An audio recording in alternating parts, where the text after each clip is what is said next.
Halo K-Lover, jumpa lagi di channel ini. Jangan lupa klik tombol subscribe dan nyalakan loncengnya ya. Ya, melanjutkan episode sebelumnya, Ji-young akhirnya mengetahui kalau bayinya sudah mati. Di sini Han Ji-young tuh marah ketika tahu bahwa istrinya So Hee-soo ini berbohong terkait kehamilannya. Hee-soo memang baru mengatakan kepada Ji-young bahwa ia sudah keguguran. Hee-soo juga menyalahkan ke Ji-young atas kejadian tersebut. Nah, setelah keguguran, Hee-soo ini memang sengaja berpura-pura masih hamil demi mengelabui Ji-young dan menyusun rencana untuk menghancurkannya. Bahkan kini Hee-soo ini berencana menceraikan suaminya itu dan bertujuan untuk kembali berkarir akting demi anaknya Ha-jun. Hee-soo juga mengungkapkan dirinya lah yang meminta Lee Hye-jin untuk mengangkat pertarungan hak asuh dengan sengaja sehingga tercatat bahwa dia tidak pantas menjadi orang tua. Sementara itu, Han Jin-ho ini akhirnya menemukan fakta bahwa Han Ji-young ini bukanlah adik tirinya. Han Jin-ho juga sadar bahwa Ji-young bukanlah anak ayahnya dari perempuan lain seperti yang mereka percayai selama ini. Tentu aja hal itu membuat Han Jin-ho sangat marah. Apalagi setelah Han Ji-young ini ditunjuk menjadi pewaris Hyowon Group oleh ayahnya. Tak hanya itu, Han Jin-ho ini juga tahu bahwa selama ini Ji-young memiliki hobi yang mengerikan. Yang mana Ji-young ini gemar menyaksikan pertandingan manusia dan membayar mahal mereka hingga salah satu di antaranya harus sekarat. Tak lama setelah itu, Ha Jin-ho juga menceritakan hal itu kepada Hee-soo. Hee-soo semakin tidak menyangka bahwa suaminya adalah orang yang begitu jahat.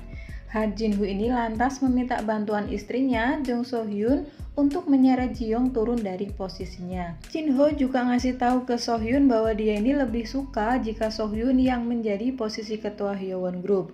So-hyun memang sedang berusaha mencari cara untuk menghancurkan Ji-young sebab ia sadar bahwa Ji-young itu tidak pantas memimpin Hyowon Group. Nah, setelah mengetahui tentang ring pertempuran bawah tanah, Hee-soo dan Lee Hye-jin ini menuju ke alamat dan memeriksa tempat itu. Hee-soo melihat sejauh mana sebenarnya kejahatan Ji-young. Hee-soo lantas meminta Lee Hye-jin untuk membawa Ha-jun ke Amerika dan menjaga putra mereka. Sementara Hee-soo akan mengurus sisanya di sini. Gak lama setelah itu, Hee-soo ini nerima telepon dari seseorang jurnalis dan mengetahui bahwa mereka ini mendapat petunjuk dari Jin-ho tentang ring pertempuran bawah tanah Ji-young. Hee-soo ini khawatir media yang merilis informasi ini akan sampai ke telinga Ha-jun. Akhirnya dia ini memohon kepada jurnalis tersebut untuk tidak mengatakan apa-apa saat dia mencoba melindungi putranya. Nah, kemudian So-hyun ini akhirnya ngasih tahu ke Hee-soo bahwa dia telah menceritakan semuanya kepada ketua Han. So-hyun bertanggung jawab harus melindungi Hyowon Group. Jadi informasi tentang Ji-young tidak bisa dipublikasikan. Nah, tiba-tiba Hee-soo ini menyadari kalau Ji-young adalah satu-satunya anggota keluarga yang tidak menerima konseling dari Suster Emma. Biarawati itu dan ibu kandung Han Ji-young sangat dekat. Jadi dia bertanya-tanya kenapa mereka berpura-pura tidak mengenal satu sama lain. Terus di ending ini, Hee-soo ini akhirnya menyuruh Ji-young untuk menemui tutor yang akan membawa Ha-jun ke luar negeri. Dan datanglah Lee Hye-jin yang membuat Ji-young ini kaget. Dia memperkenalkan dirinya dengan nama aslinya yaitu Lee Hye-jin. Dua wanita yang dia kendalikan ternyata sekarang berbalik mengendalikannya. Nah, percekcokan sengit antara keluarga Hyowon Group ini semakin meningkat, bahkan terdapat ancaman pembunuhan satu sama lain.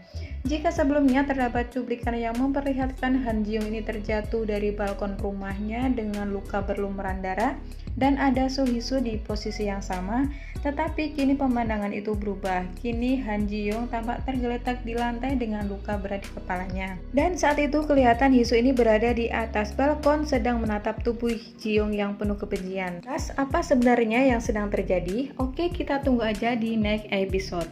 Sekian dulu video kali ini, sampai jumpa di video kita selanjutnya. Terima kasih.